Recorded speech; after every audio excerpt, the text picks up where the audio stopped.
Hey there, my foxy peeps. I had to rearrange myself because my legs were starting to fall asleep and because I'm constantly, trying to finish from part one to whatever it takes me to.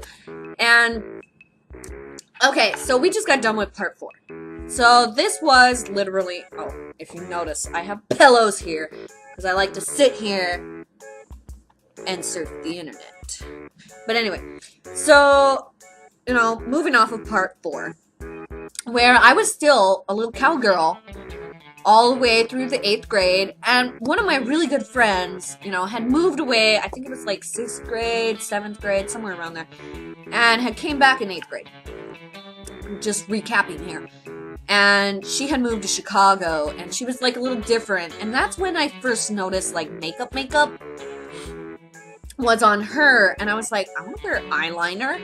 So I didn't really get to wear eyeliner my 9th grade year, but this is when traditional cowgirly Lacey was no longer cowgirl Lacey. I went to school dressed all in black. I had brown eyeshadow, but I would put it on my face so heavy. I mean, it was a dark brown. And my grandma was letting me wear some face powder. So I got the palest pale that I could get because I can remember reading that paleness was a sign of beauty in the Dark Ages. And I so adored the Dark Ages because, ever since I was a little kid, witches and witchcraft was like the thing to me. I was just like, ooh, this is interesting. And they would talk about Salem and I was just like, ooh, more interesting. And by then, I was just like, okay, so I'm like 14, 15 years old, 9th grade, going to school. Of course, still had to ride the school bus because I refused to do, the whole thing of getting my driver's license. Because being a farm child, you could get your driver's license at the age of 14 and legally drive. I cared less. I was like, whatever. I don't need no driver's license. I got a school bus. Takes me to school. Takes me home. That's what parents are for. That was my idea. So, I didn't get the whole thing of high school either, of going shopping. I didn't get to do that because, we lived out in the middle of nowhere, so I was literally home, school, home, school, home, school, home, school. School, home. That was about it, But I went to school. I was now a goth. I was wearing black pants and a black shirt, and I had on my eye makeup and my paled out face, and I had a dark, dark, dark purple lipstick that I would put on my mouth. And I would go to school looking like this because I thought I was gorgeous. And I can remember one of my brother's friends one time had whistled at me as I got off the school bus and walked into the school. Because we had to walk past, the juniors, which I think, he was a junior at that time. So we had to walk past the juniors and the seniors to get to our lockers, the freshman lockers. So I walked past, and his friend's like, woo woo! And all I could do was just gave him some evil glare. That kid, he was just looked over at my brother. Oh my god, you weren't kidding. And my brother's like, I told you so. So, dudes were starting to notice me. But then again, in the 9th grade, because I think I was in the 4th grade when I started developing kaboobalas. Yes, that's what I call my boobs, kaboobalas. And so by then, I was already a C cup, mostly bigger than what the girls were in that class or in that grade, because, I don't know, a lot of them were like, oh, I want to be scrawny, skinny. So they were like skinny, and I was skinny, but I did not make myself that skinny. So I had, the boobs. And the boys were really looking at me, but I had no interest whatsoever in boys or dudes or anything, whatever. I was more into books. I wanted to read. I wanted to do school. I wanted to go to and from school and do nothing but read. I was reading on the school bus constantly since I think like probably 6th grade. I was reading on the school bus by then. I would get a book from the library and I would just have that book in my face. I remember one time I had asked my grandma to buy me a book from the store. It took me about, I'd say, 15 hours. I had that whole book read. It was like this thick of a book, but I could not just put it down. I was just like, it was up in my face and I was reading that book. And I don't even know if I even have that, but I think it was called The Circle of Fire by R.L. Stein. But it wasn't until 9th grade that I found the author, Christopher Pike, who's a great author, and Stephen King, who everybody knows and adores because he is the scare master. So I was reading a lot of Stephen King and a lot of R.L. Stein. I mean, there was still one book that I would literally always check out of the library, and that book was called The Witch of Blackbird Pond.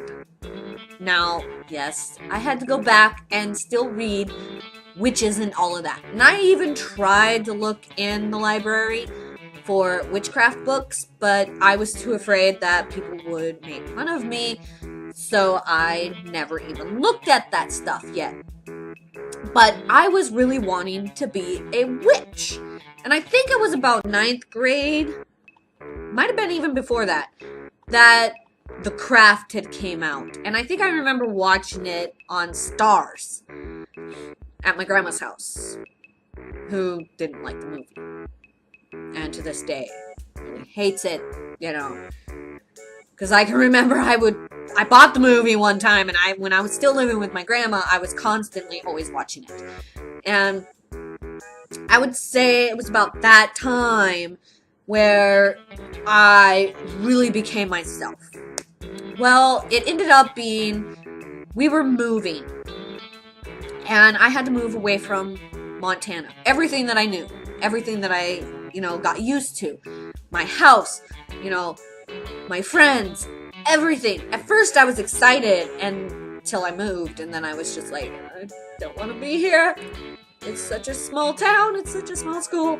Because I always wanted to go to a bigger school, not realizing that, my class at that time was like 200 students, but I wanted a bigger school.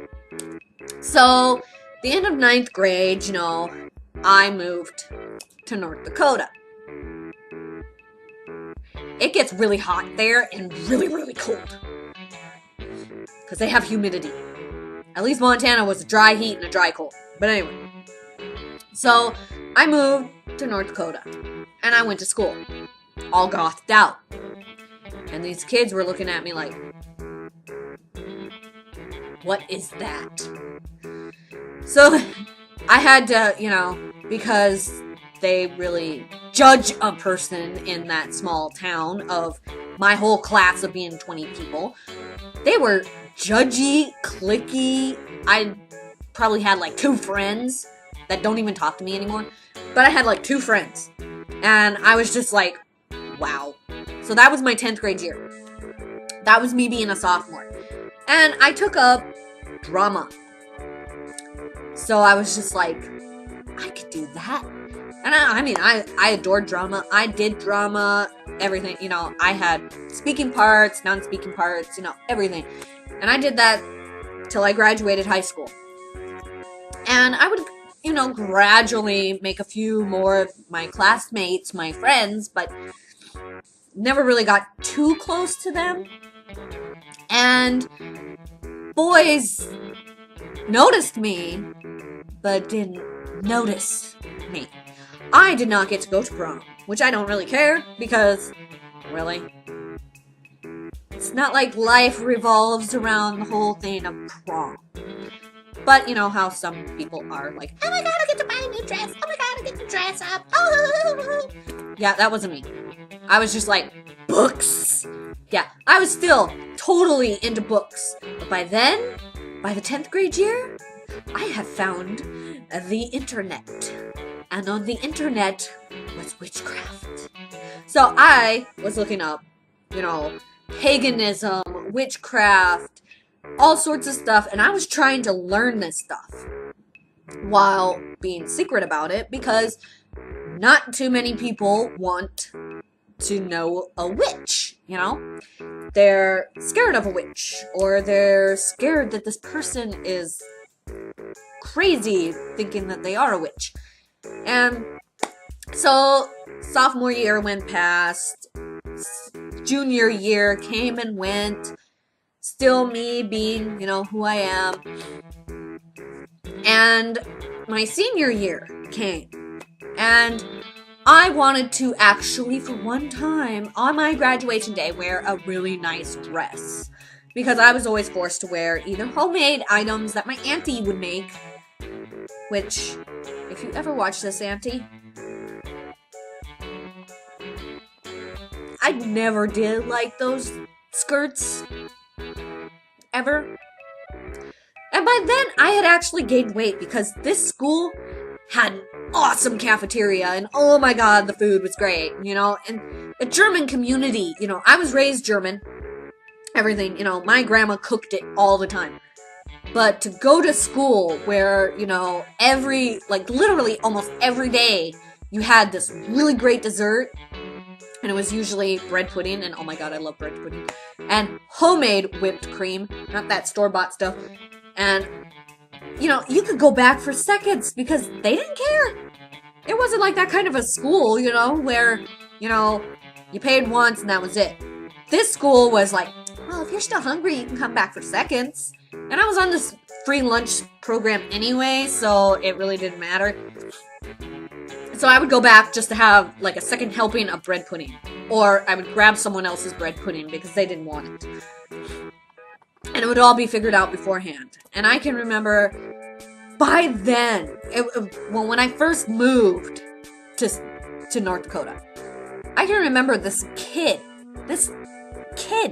who was like 12 years old.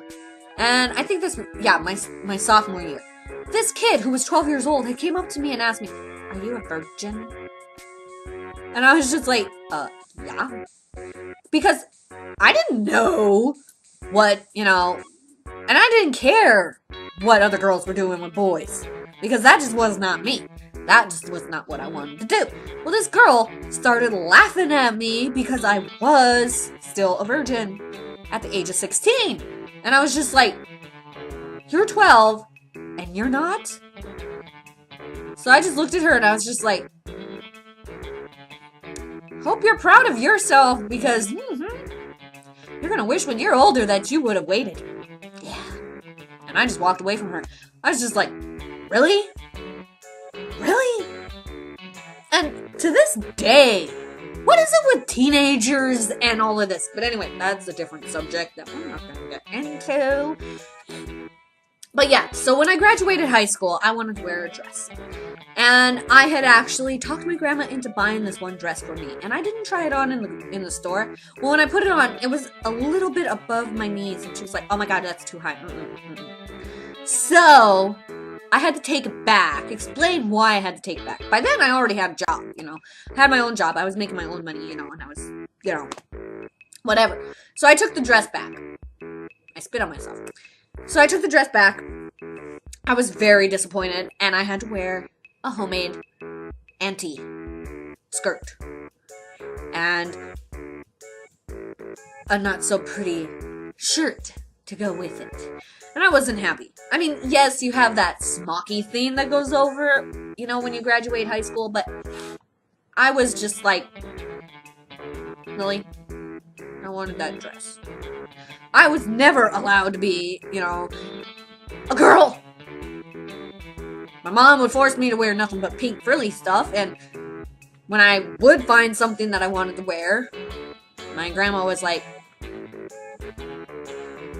so, yeah, leaving off on that, I think I'm going to make this a 6-part series and then get into my adult life and up to now of why I am the way I am and what makes me me. So, like, comment, or subscribe because I randomly put up videos, and thanks for watching.